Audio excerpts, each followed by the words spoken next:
മന്ത്രി എന്നോട് ചോദിച്ച ചോദ്യങ്ങൾക്ക് ഞാൻ അദ്ദേഹത്തിന് കൊടുത്ത മറുപടി, അതിന് അദ്ദേഹം നൽകിയ മറുപടി എന്നെ അത്ഭുതപ്പെടുത്തി.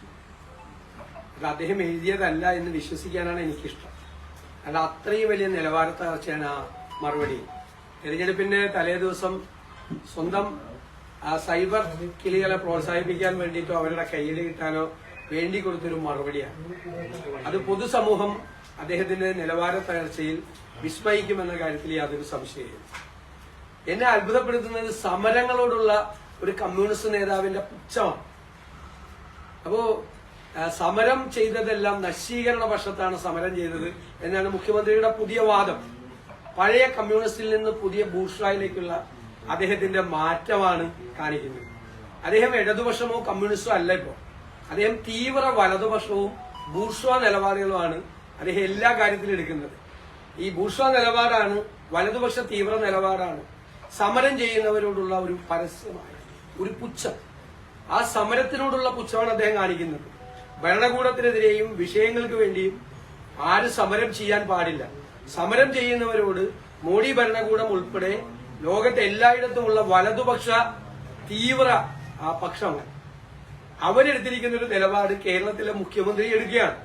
പിന്നെ അദ്ദേഹത്തിന് വിഷമിക്കാനൊരു കാര്യം ഉണ്ടാവും. കാരണം അദ്ദേഹം പാർട്ടി സെക്രട്ടറി ആയിരുന്നപ്പോ നടത്തിയ ആകെ ഓർമ്മയുള്ള, എല്ലാവർക്കും ഓർമ്മയുള്ള ഒരു സമരം സെക്രട്ടേറിയറ്റിന്റെ മുമ്പിൽ സരിതാ കേസിൽ നടത്തിയ സമരമാണ്. അത് സെക്രട്ടേറിയറ്റിലും തിരുവനന്തപുരത്തെ സിറ്റിയിലും മുഴുവൻ ദുർഗന്ധം ഉണ്ടാക്കിക്കൊണ്ട് അവസാനിപ്പിക്കാൻ നിർബന്ധിതമായ ഒരു സമരമാണ്. ആ സമരം മാത്രമാണ് അദ്ദേഹത്തിന്റെ ഓർമ്മയിലുള്ള ഒരു സമരം. അദ്ദേഹം ഒരു മെയിൻ സ്ട്രീം ലീഡർഷിപ്പിലേക്ക് വന്നിട്ടുള്ള സമരം.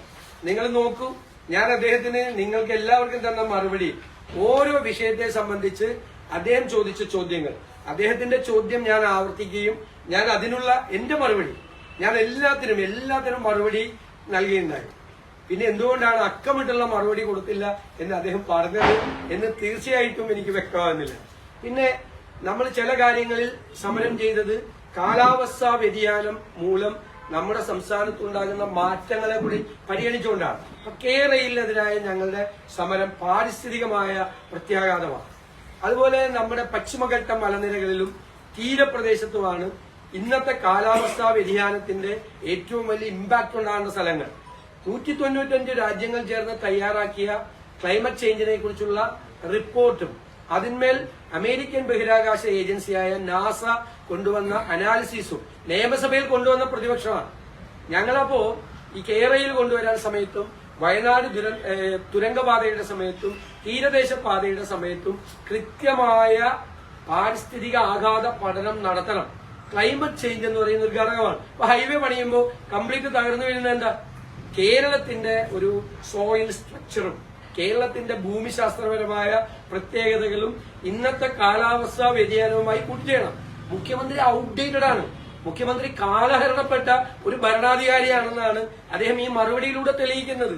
ഇന്ന് ലോകത്തെല്ലായിടത്തും, പ്രത്യേകിച്ച് കേരളം പോലെ ഈ കാലാവസ്ഥാ വ്യതിയാനത്തിന്റെ ഏറ്റവും പെട്ടെന്നുള്ള ഇമ്മീഡിയറ്റ് ആയിട്ടുള്ള ഒരു വിക്ടിം ഏരിയ, ഇരയായി മാറാൻ സാധ്യതയുള്ള ഒരു പ്രദേശമാണ്.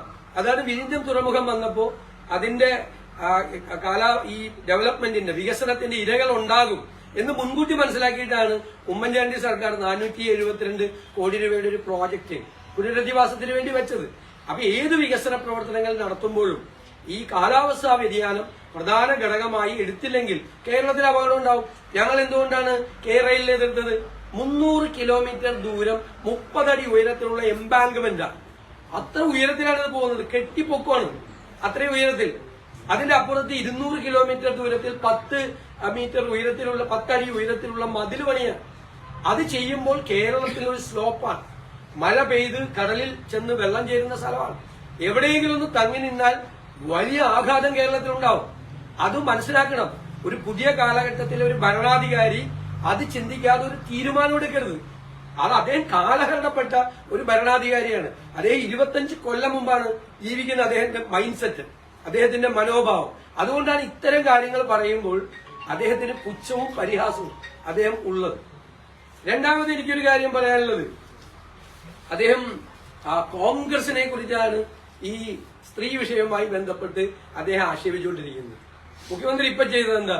അദ്ദേഹത്തിന്റെ സഹപ്രവർത്തകനായ മുൻ CPM-ന്റെ MLA PT കുഞ്ഞുമുഹമ്മദിനെതിരെ പരാതി അദ്ദേഹത്തിന്റെ കയ്യിൽ കിട്ടിയത് നവംബർ 27-ാം തീയതിയാണ്. പരാതി പോലീസിന് നൽകിയത് ഡിസംബർ 2-നാണ്. കേസെടുത്തത് ഡിസംബർ 8-നാണ്. 13 ദിവസം ഇത് എന്തുകൊണ്ടാണ് പൂഴ്ത്തിവെച്ചത്? 12-13 ദിവസം എന്തുകൊണ്ടാണ് ഇത് പൂഴ്ത്തിവെച്ചത്? ഒരു MLA-ക്കെതിരെ ഈ പരാതി കിട്ടിയപ്പോൾ അപ്പൊ തന്നെ നേരെ പോലീസിലേക്ക് ഫോർവേഡ് ചെയ്തല്ലോ. ഞാൻ അതിനകത്ത് തെറ്റ് പറയില്ല, അങ്ങനെയാണ് ചെയ്യേണ്ടത്. അങ്ങനെ കോൺഗ്രസിൽ നിന്ന് പുറത്താക്കിയ ഒരു MLA-യെ കുറിച്ച് പരാതി കിട്ടിയപ്പോൾ അപ്പൊ തന്നെ പോലീസിന് ഫോർവേഡ് ചെയ്തു. പക്ഷെ മുൻ ഇടതുപക്ഷ MLA-ക്കെതിരായിട്ട് ഒരു സ്ത്രീ പരാതി കൊടുത്തപ്പോ ഈ തെരഞ്ഞെടുപ്പ് കാലത്ത് എന്തിനാണ് 12-13 ദിവസം അദ്ദേഹം പൂഴ്ത്തിവെച്ചത്? അപ്പൊ എന്ത് ഇരട്ട നീതിയാണ്? ഇരട്ട നീതിയാണ് പൂഴ്ത്തിവെച്ചത്. പിന്നെ അദ്ദേഹം പറയുന്നത് കോൺഗ്രസ് മുഴുവൻ സ്ത്രീലമ്പടന്മാരാണ്. അദ്ദേഹത്തിന്റെ മന്ത്രിസഭയിൽ എത്ര പേര് ലൈംഗിക അപവാദ കേസുകളിൽ പെട്ട എത്ര പേർ മന്ത്രിസഭയിലുണ്ടെന്ന് എണ്ണി നോക്കിയാൽ നന്നായിരിക്കും. ഞാൻ പറയണം, ഞാൻ അവരുടെ പേരൊന്നും എണ്ണി നോക്കണം. അദ്ദേഹം MLA-മാരുടെ കൂട്ടത്തിൽ അദ്ദേഹത്തിന്റെ ഓഫീസ്, മുഖ്യമന്ത്രിയുടെ ഓഫീസ്, പിന്നെ മന്ത്രിസഭയിൽ, പിന്നെ MLA-മാരുടെ ഇടതുപക്ഷ MLA-മാരുടെ കൂട്ടത്തിൽ ലൈംഗിക അപവാദ കേസിൽപ്പെട്ട എത്ര പേരുണ്ട് എന്നൊന്ന് പരിശോധിക്കുന്നത് നന്നായിരിക്കും. ഇത്തരം പ്രസ്താവനകൾ കോൺഗ്രസിനെതിരെ നടത്തും. കോൺഗ്രസിന്റെ മുമ്പിൽ ഇത്രയും വിഷയം വന്നപ്പോൾ ഞങ്ങളത് ഭംഗിയായിട്ടാണ് അത് ചെയ്തു തീർത്തത്. ഇതാണ് ഞങ്ങൾക്ക് പറയാനുള്ളത്. പിന്നെ ജയിൽ സമരവുമായിട്ട് ബന്ധപ്പെട്ട് അദ്ദേഹം പറഞ്ഞു, ജയിൽ സമരവുമായി ബന്ധപ്പെട്ട് VM സുധീറിനെതിരായും PK കുഞ്ഞാലിക്കുട്ടി സാഹിബിനെതിരായും അദ്ദേഹം പറഞ്ഞു. അത് കഴിഞ്ഞ ഗവൺമെന്റിന്റെ കാലത്താണ്. 2017 ഒരു വലിയ സമരം നടന്നു. ആ സമരത്തെ പോലീസ് ക്രൂരമായി അടിച്ചമർത്തി. അതായത് 20 മീറ്റർ സ്ഥലം ഗെയിൽ പൈപ്പിന് വേണ്ടി എടുത്തപ്പോഴാണ്. എന്നിട്ട് അവിടെ വ്യവസായ മന്ത്രി പോയി നവംബർ 6-ാം തീയതി 2017 ചർച്ച ചെയ്തു.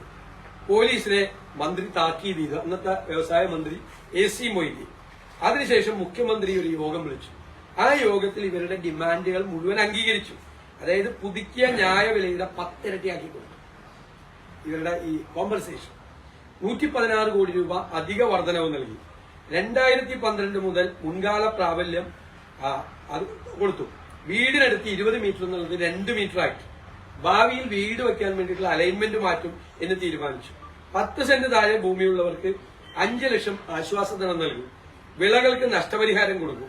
ഭൂമി നഷ്ടപരിഹാരത്തിന് പുറമെ സെന്റിന് 3769 രൂപ. ഇത്രയും മാറ്റം ഉണ്ടാക്കി.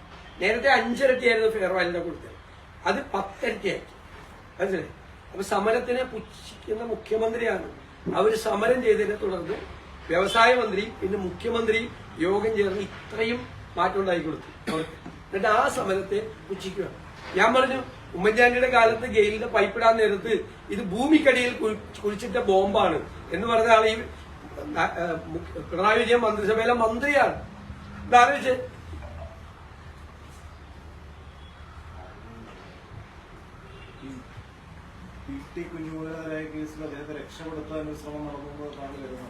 ഉറപ്പായിട്ട് നടക്കുകയും ചെയ്ത് ആ പരാതി ഫോർവേഡ് ചെയ്യുന്ന കാര്യത്തിൽ ഇരട്ടത്താപ്പുണ്ടായി. എന്തിനാണ് മുഖ്യമന്ത്രി അത്രയും ദിവസം കയ്യിൽ വെച്ചത്? കയ്യിൽ വെച്ച് കഴിഞ്ഞിട്ട് പോലീസിൽ കൊടുത്തപ്പോ പോലീസ് എന്തുകൊണ്ടാണ് അത്രയും ദിവസം വൈകിയത് നടപടിയെടുക്കാൻ? മൊത്തം 13 ദിവസം വൈകി. ആദ്യത്തെ MLA-ക്കെതിരായിട്ട് കേസ് വന്നപ്പോ അന്ന് തന്നെ പരാതി ഫോർവേഡ് ചെയ്യും, അന്ന് തന്നെ കേസെടുക്കുകയും ചെയ്തു. CPM സഹയാത്രികന്റെ CPM കൂടെ നിൽക്കുന്ന മുഖ്യമന്ത്രിയുടെ കൂടെ നിൽക്കുന്ന ആൾക്കെതിരായിട്ട് വിദ്യാസമ്പന്നയായ ഒരു യുവതി കൊടുത്ത കേസ് എന്തുകൊണ്ടാണ് 13 ദിവസം പൂഴ്ത്തിവെച്ചത്? മറുപടി പറയണ്ടേ? ഇരട്ട നീതി. മറ്റത് അന്ന് തന്നെ ഞങ്ങൾക്ക് അതിൽ പരാതിയില്ല, അന്ന് തന്നെ ഫോർവേഡ് ചെയ്താലും പരാതിയില്ല, അന്ന് തന്നെ FIR ഞങ്ങൾക്ക് പരാതിയില്ല. പക്ഷെ രണ്ടാമത്തെ കേസ് സ്വന്തക്കാരുടെ കേസ് വരുമ്പോ അന്ന് തന്നെ അയക്കില്ല. മനസ്സിലായി? അന്ന് തന്നെ പോലീസ് FIR എടുക്കൂല. 13 ദിവസം കഴിഞ്ഞു. ഈ അന്യായം കേരളം അറിയണമല്ലോ, ഈ അന്യായം.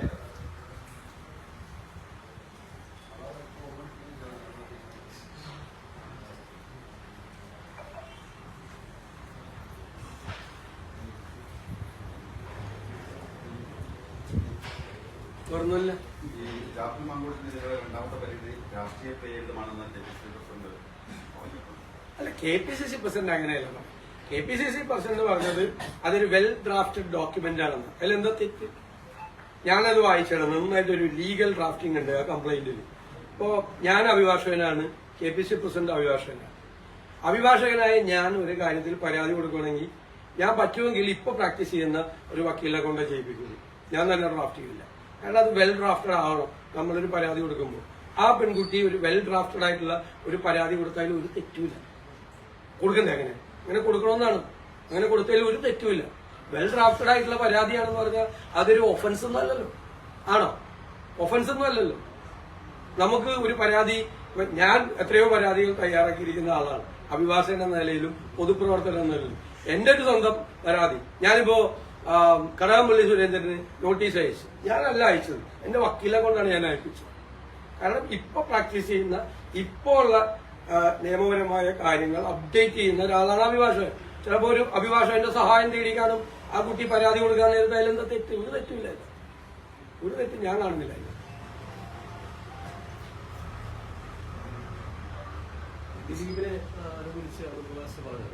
അല്ല, അത് കറക്റ്റ് ചെയ്യിപ്പിച്ചല്ലോ. അല്ല, അദ്ദേഹം കറക്റ്റ് ചെയ്തല്ലോ. ഞാൻ UDF ചെയർമാൻ എന്ന നിലയിൽ ഞാൻ പറവൂരിൽ വെച്ച് അന്ന് ഇലക്ഷന് വോട്ടിംഗ് ചേർന്ന് കഴിഞ്ഞിട്ട് ഞങ്ങളുടെ നിലപാട് പറഞ്ഞു. കാരണം അത് അപ്പീൽ പോകേണ്ട കേസാണ്. കാരണം പ്രോസിക്യൂഷൻ കേസ് പരാജയപ്പെട്ടാണ്. പകുതി പരാജയപ്പെട്ടു, പകുതി പേരെ കൺവിക്ട് ചെയ്തു, പകുതി പരാജയപ്പെട്ടു. അപ്പൊ പ്രോസിക്യൂഷൻ ഒരു സ്റ്റോറി ഉണ്ടാവും. പ്രോസിക്യൂഷൻ സ്റ്റോറി എന്നാണ് പറയുന്നത്. ആ പ്രോസിക്യൂഷൻ കേസ് പകുതി പരാജയപ്പെട്ടപ്പോൾ പരാജയപ്പെട്ട ഭാഗം കറക്റ്റ് ചെയ്യാൻ വേണ്ടി പ്രോസിക്യൂഷൻ അപ്പീൽ പോകണം. അതിൽ സ്വാഭാവികമായ നടപടിയാണ്. അത് പോകരുത് വരാൻ പാടില്ല. അത് UDFന്റെയും കോൺഗ്രസിന്റെ നിലപാട് കൂടി ചേർന്നാണല്ലോ UDFന്റെ നിലപാട്. KPCC പ്രസിഡന്റ് ഞാനും അത് വ്യക്തമാക്കിയിട്ടുണ്ട്. അതിന്റെ അപ്പുറത്ത് വേറെ സ്റ്റാൻഡ് UDFിനുമില്ല, കോൺഗ്രസിനുമില്ല. ഞങ്ങൾ ആ കേസിലും അതിജീവിതയ്ക്കൊപ്പമാണ്. പ്രോസിക്യൂഷൻ അപ്പീൽ പോകണം എന്ന് തന്നെയാണ് ഞങ്ങളുടെ നിലപാട്. ഗോവിന്ദൻ പറഞ്ഞിട്ടുണ്ട് ജമാഅത്തെ ഇസ്ലാമിയുടെ പിന്തുണയിലാണ് അതെല്ലാം ഞങ്ങൾ മറുപടി പറഞ്ഞതാണ്. 42 കൊല്ലം ജമാഅത്ത് ഇസ്ലാമിയുടെ പിന്തുണയോടുകൂടി തെരഞ്ഞെടുപ്പിനെ നേരിട്ട കക്ഷിയാണ് ഇടതുപക്ഷവും CPM-ഉം. 1977 മുതൽ ഈ ഗോവിന്ദൻ ഈ പ്രാവശ്യം ജയിച്ചു ചോദിച്ചിട്ടുള്ള എല്ലാ പ്രാവശ്യവും ME ഗോവിന്ദൻ നിയമസഭയിലേക്ക് വന്നതും ജമാഅത്ത് ഇസ്ലാമിയുടെ പിന്തുണയോടുകൂടിയാണ്. ജമാഅത്ത് ഇസ്ലാമിയുടെ പിന്തുണയോടുകൂടിയാണ്. ഇപ്പൊ വെൽഫെയർ പാർട്ടിയാണ്. വെൽഫെയർ പാർട്ടി ഞങ്ങൾക്ക് പിന്തുണ നൽകിയിട്ടുണ്ട്. ഞങ്ങൾ ആ പിന്തുണ സ്വീകരിച്ചിട്ടുണ്ട്. എല്ലാം തെറ്റ്. 42 വർഷം CPM-ന് ആ പിന്തുണ സ്വീകരിക്കുക. ഞങ്ങൾ അവരെ കണ്ടിട്ടില്ല എന്ന് മുഖ്യമന്ത്രി പറഞ്ഞതിന് ഞാൻ നല്ല മറുപടി കാണിച്ചല്ലോ. അന്നത്തെ അമീറുമായിട്ട്, ഈ സമീപകാലത്തെ അമീറാണ്, തൊട്ടു മുമ്പിലുള്ള അമീർ, ഈ ജമാഅത്ത് ഇസ്ലാമിയുടെ ലീഡർഷിപ്പിലുള്ള ആളാണ്. അദ്ദേഹത്തെ നേരിട്ട് പോയി അദ്ദേഹവുമായിട്ട് കണ്ട് സംസാരിച്ചതിന്റെ ഫോട്ടോ ഞാൻ പറഞ്ഞപ്പോ മുഖ്യമന്ത്രി സമ്മതിച്ചല്ലോ. ഞങ്ങൾ ചർച്ച നടത്തിയിട്ടുണ്ടെന്ന് പറഞ്ഞല്ലോ. അദ്ദേഹം സമ്മതിച്ചല്ലോ. എത്രയോ പ്രാവശ്യം ജമാഅത്ത് ഇസ്ലാമിയുടെ ആസ്ഥാനമായ ഹിറ സെന്റർ സന്ദർശിച്ചിട്ടുള്ള ആളാണ് ഈ പിണറായി വിജയൻ. എന്നിട്ടൊരു സുപ്രഭാതത്തിൽ ഈ രേഖകളൊന്നും ഞങ്ങളിൽ നിന്നും ഉണ്ടാവില്ലെന്ന് അദ്ദേഹം വിചാരിച്ചത്. ദേശാഭിമാനി 2016 മുഖപ്രസംഗം എഴുതിയതും ഞാൻ വായിച്ചല്ലോ വന്ന് ഭംഗിയായിട്ട്. ഞങ്ങൾക്ക് അഭിമാനിക്കുന്നു എന്നാണ് പറഞ്ഞത്. ജമാഅത്ത് ഇസ്ലാമിയുടെ പിന്തുണ അഭിമാനിക്കുന്നു. പിണറായി വിജയന്റെ സ്റ്റേറ്റ്മെന്റ് ഉണ്ട് ദേശാഭിമാനി തന്നെ. ഞങ്ങൾക്ക് ഒരു അകൽച്ചയില്ല ജമാഅത്ത് ഇസ്ലാമിയെ. അവര് ഞങ്ങൾക്ക് പിന്തുണ പ്രഖ്യാപിച്ചത് ഞങ്ങൾ അതിനെ സ്വാഗതം ചെയ്യുന്നു. കോൺഗ്രസിന് എതിരായി ജമാഅത്ത് ഇസ്ലാമി നിലപാടെടുക്കാൻ കഴിയും. കോൺഗ്രസിന് സാമ്രാജ്യത്വ ദാസ്യമാണ് എന്നാ പറഞ്ഞത് പിണറായി വിജയനും CPM-ഉം പറഞ്ഞത്. അതായത് ഞങ്ങൾ ഈ കേരളത്തിലെ കോൺഗ്രസ്സുകാർ അമേരിക്കയുടെ കൂടെ, അമേരിക്കയായിട്ട് ഞങ്ങൾക്ക് ബന്ധമുണ്ടല്ലോ. അപ്പൊ അത് ആ മുതലാളിത്ത ദാസ്യം, അമേരിക്കൻ വിധേയരായിട്ട് കേരളത്തിലെ കോൺഗ്രസ്സുകാർ പ്രവർത്തിക്കുന്നവർക്ക് CPM-ന്, സാമ്രാജ്യത്വ വിരോധികളായ CPM-ന് ജമാഅത്ത് ഇസ്ലാമി പിന്തുണ എന്നൊക്കെയാണ് അത് ജമാഅത്ത് എഴുതി വെച്ചേക്കുന്നത്. എന്നിട്ട് ഇപ്പൊ വന്നിട്ട് ഇങ്ങനെ പരിഹാസ്യരായിരുന്നു. ഇതിന്റെ ഒരു പ്രോബ്ലം എന്ന് വെച്ച് കഴിഞ്ഞാൽ, പണ്ടൊക്കെ ഈ പ്രിന്റ് മീഡിയ മാത്രമുള്ള സമയത്ത് ഒരു കാര്യം പറഞ്ഞിട്ട് അയ്യോ പിന്നെ വേണമെങ്കിൽ 3 ദിവസം കഴിയുമ്പോൾ നിഷേധിക്കാം. ഞാൻ അങ്ങനെ പറഞ്ഞില്ലല്ലോ എന്ന് പറയാം. ഇപ്പൊ ഞാൻ ഒരു 5 കൊല്ലം മുമ്പ് പറഞ്ഞൊരു കാര്യം ഞാൻ അങ്ങനെ പറഞ്ഞിട്ടില്ല എന്ന് പറഞ്ഞാൽ നിങ്ങൾ എന്ത് ചെയ്യും? ഞാനിപ്പോ പറയുന്നതും ഇപ്പോഴും ഞാൻ 5 കൊല്ലം മുമ്പ് പറഞ്ഞത് അതുപോലെ നിങ്ങൾ കാണിക്കും. അതിന്റെ വിഷ്വലൊക്കെ നിങ്ങളുടെ ലൈബ്രറിയിലില്ലേ? കാലം മാറിയത് അറിയണം. അത് നമ്മൾ കാലഹരണപ്പെട്ടു പോകരുത്. പ്രത്യേകിച്ച് പൊതുപ്രവർത്തകരും രാഷ്ട്രീയ പ്രവർത്തകരും അതറിയാം. പഴയ എല്ലാ സാധനവും ഞങ്ങൾ പതുക്കെ കൊണ്ടുവന്നേരാം. ഒരുപാട് സാധനം ഞങ്ങളുടെ കയ്യിലിരിക്കുന്നുണ്ട്. പണ്ട് അവിടെ പോയത്, അവിടെ വിസിറ്റ് ചെയ്തത്, അവർക്ക് അനുകൂലമായി സംസാരിച്ചത്, ഇതൊക്കെ. അപ്പൊ പറയുമ്പോൾ സൂക്ഷിച്ച് നമ്മൾ സംസാരിക്കണം. അബദ്ധം പറയാതിരിക്കാൻ ശ്രമിക്കണം. പണ്ടാണ് ഇത് മാറ്റി പറയാം. ഈ പ്രിന്റ് മീഡിയ ഉള്ള കാലത്ത് അവരെന്ത് ചെയ്യും? ഞാനങ്ങനെ പറഞ്ഞിട്ടില്ല എന്ന് ഒരാൾ പറഞ്ഞത് എന്ത്? ഇപ്പൊ അതല്ലല്ലോ. നിങ്ങളുടെ കയ്യിൽ റെക്കോർഡല്ലല്ലേ? നിങ്ങൾക്ക് എല്ലാവർക്കും ലൈബ്രറി ഉണ്ട്, നല്ല ലൈബ്രറി ഉണ്ട്. ഞാൻ ഈ പറയുന്നതൊക്കെ ഇതിന് ഇപ്പൊ വിരുദ്ധമായിട്ട് ഞാനൊരു 5 കൊല്ലം കഴിഞ്ഞിട്ട് പറഞ്ഞ നിങ്ങളിപ്പോ ഞാൻ പറഞ്ഞത് അന്ന് പറവൂരിലെ വീട്ടുമുറ്റത്ത് വെച്ചിട്ട് അന്ന് പറഞ്ഞത് ഓർമ്മയുണ്ടോ എന്നൊക്കെ ചോദിച്ചൊരു അടിക്കുറിപ്പൊക്കെ ആയിട്ട് രാത്രി 1 മണിക്കൂർ ചർച്ചയ്ക്കുള്ള സ്കോപ്പ് ഉണ്ട് 5 കൊല്ലം കഴിയുമ്പോ. ഇപ്പൊ പറഞ്ഞത് ഞാൻ തിരുത്തി പറഞ്ഞത് അതൊക്കെ മറന്നു പോണി വരും. ഇവര് ആ പഴയ കാലത്ത് നിന്ന് ഇങ്ങോട്ട് വരുന്നില്ല. അതാണ് ഇവരുടെ പ്രശ്നം. പത്മകുമാറിനെതിരെ സംഘടനാ നടപടി എടുക്കേണ്ട സമയത്ത് സ്വീകരിക്കുന്നതാണ് ഇപ്പോൾ AK ബാലൻ പാലക്കാട് പറഞ്ഞത്. അത് അവർക്ക് തോന്നുമ്പോ എടുത്താൽ പോരല്ലോ. അയ്യപ്പന്റെ സ്വർണം കവർന്നതിന് ഹൈക്കോടതി നിയോഗിച്ച സ്പെഷ്യൽ ഇൻവെസ്റ്റിഗേഷൻ ടീം അന്വേഷണം നടത്തി തെളിവുകൾ ശേഖരിച്ച് കോടതിയുടെ മുമ്പേ ഹാജരാക്കി കോടതി റിമാൻഡ് ചെയ്ത് വീണ്ടും ബെയിൽ ആപ്ലിക്കേഷൻ കൊടുത്തപ്പോ ആ ബെയിലും തള്ളി വീണ്ടും രണ്ടാമതൊരു കവർച്ച കേസ് കൂടി വന്നു.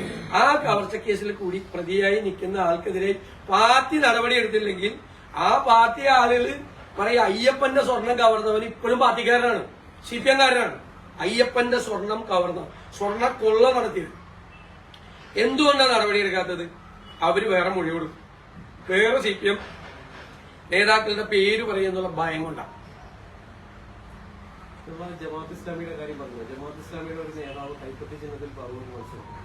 കൈപ്പത്തി ചിഹ്നത്തിൽ ഒരു നേതാവും കൈപ്പത്തി ചിഹ്നത്തിൽ പറവൂർ മത്സരിക്കാനുള്ള ഞാൻ വെല്ലുവിളിക്കുന്നു. വെല്ലുവിളിക്കുന്നു ഏതെങ്കിലും ജമാഅത്ത് ഇസ്ലാമിയുടെ വെൽഫെയർ പാർട്ടിയുടെ ഒരാളും പറവൂരിൽ മത്സരിക്കുന്നു. പറവൂര് കോൺഗ്രസ് പശ്ചാത്തലമുള്ളവരല്ലാത്ത ഒരാളും കൈപ്പത്തി ചിഹ്നത്തിൽ മത്സരിക്കുന്നു. ജമാഅത്ത് ഇസ്ലാമിയുടെ അനുസരിക്കുന്ന വായ്പ കൊടുക്കുന്ന ഒരു സ്ഥാനമുണ്ട്. അതിന്റെ ചുമതലക്കാരിയാണ്. ഞങ്ങളുടെ സ്ഥാനാർത്ഥികളെല്ലാം കോൺഗ്രസ് പശ്ചാത്തലം അല്ലാത്ത ഒരാളും മത്സരിക്കില്ല. ആവശ്യമായിട്ട് ബന്ധപ്പെട്ട് ബ്ലോക്ക് പഞ്ചായത്തില് കോൺഗ്രസിന്റെ പത്രിക തള്ളിപ്പോയിരുന്നു. അവിടെയുള്ളത് SDPI, NDA, CPIM സ്ഥാനാർത്ഥികളാണ്. അത് നിഷ്പക്ഷ നിലപാടാണ്. അങ്ങനെയുള്ള സ്ഥലത്ത് കടമക്കുടിയിലും ഇതാണ്. ഞങ്ങൾ വോട്ട് ചെയ്യേണ്ടെന്ന് പറഞ്ഞിരിക്കുന്നത്. സാങ്കേതിക സർവകലാശാലയിലും ഡീറ്റെയിൽ സർവകലാശാലയിലും VC നിയമനത്തിൽ ഇപ്പോഴും ഒരു അനിശ്ചിതത്വം നിൽക്കുകയാണ്. ഇപ്പോൾ അല്ല, ഗവർണറും ഗവൺമെന്റും തമ്മിലുള്ള ഈ തർക്കം കൊണ്ട് ഉന്നത വിദ്യാഭ്യാസ മേഖല തകർന്ന തരിപ്പണമായി. 9 സർവകലാശാലകളിൽ വൈസ് ചാൻസലർമാരില്ല. അനിശ്ചിതത്വമാണ്. യൂണിവേഴ്സിറ്റി തലപ്പത്ത് അനിശ്ചിതത്വമാണ്. ഇവര് തമ്മിലുള്ള ഈഗോ ക്ലാഷാണ് അങ്ങോട്ടും ഇങ്ങോട്ടും. ഇടയ്ക്കിടയ്ക്ക് പഴയ ഗവർണറുള്ളപ്പോ ഇടയ്ക്ക് സെറ്റിൽമെന്റ് നടത്തും, വീണ്ടും ഇടയ്ക്ക് വഴക്കിടും. ഗവൺമെന്റിനെതിരായിട്ട് എന്തെങ്കിലും പ്രശ്നം വരുമ്പോൾ ആ ഗവർണറും ഗവൺമെന്റും തമ്മിലുള്ള പ്രശ്നമാകും. ഗവൺമെന്റ് പ്രതികൂട്ടിലാക്കുമ്പോൾ നേരത്തെയുള്ള ഗവൺമെന്റിന് അനുകൂലമായിരുന്നു. ശരിക്കും എതിർപ്പാണെന്ന് കാണിക്കുമെങ്കിലും ഗവൺമെന്റ് ഇതാകുമ്പോൾ ഈ വെറുതെ ഇത് തമ്മിൽ സംസാരിച്ച് തീർക്കട്ടെ. സുപ്രീം കോടതി വരെ പോയ കേസല്ലേ. സുപ്രീം കോടതിയുടെ നിർദ്ദേശം അനുസരിച്ച് തീരുമാനിക്കേണ്ടത്. ഈ പെൺകുട്ടിയുടെ പരാതിയിൽ അത് രാഷ്ട്രീയ പ്രേരിതം എന്നുള്ളതിന് ആകാമെന്നുള്ളൊരു മറുപടി KPCC അധ്യക്ഷൻ പറഞ്ഞത്. അതല്ല, അതിനകത്ത് ഞാൻ KPCC പ്രസിഡന്റ് പറഞ്ഞത് ഒരു വെൽ ഡ്രാഫ്റ്റഡ് ഡോക്യുമെന്റ് ആണെന്ന് പറഞ്ഞത്. അതിൽ തെറ്റില്ല എന്നാണ് ഞാൻ പറഞ്ഞത്. വെൽ ഡ്രാഫ്റ്റഡ് ഡോക്യുമെന്റ് ആയിരിക്കണം ആര് പരാതി കൊടുത്താലും. അത് ഒരു തെറ്റല്ല, ഞാൻ കരുതുന്നില്ല.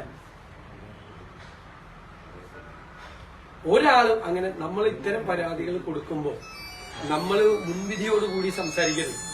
അത് പോലീസ് അന്വേഷിക്കട്ടെ. പോലീസ് അന്വേഷിച്ച് അതിന്റെ സത്യാവസ്ഥകൾ പറയണം. അതൊക്കെ കോടതി നിരവധി വിധികളിലൂടെ പറഞ്ഞിട്ടുള്ള കാര്യമാണ്. ഇനി താമസം ഉണ്ടായതിന്റെ കാരണങ്ങൾ എന്താണ് എന്നൊക്കെ പോലീസ് അന്വേഷിച്ച് കോടതിയുടെ മുമ്പാകെ പറയേണ്ട കാര്യങ്ങളാണ്. താമസം ഉണ്ടായി എന്നോർത്ത് 2 കൊല്ലം മുമ്പ് നടത്തിയ ഒരു ഒഫൻസ് അല്ലാതെ വന്നില്ല. ഏത് ഒഫൻസാണ്? ഈ കേസ് മാത്രം പറഞ്ഞല്ല, ജനറലായിട്ട് പറഞ്ഞാണ്.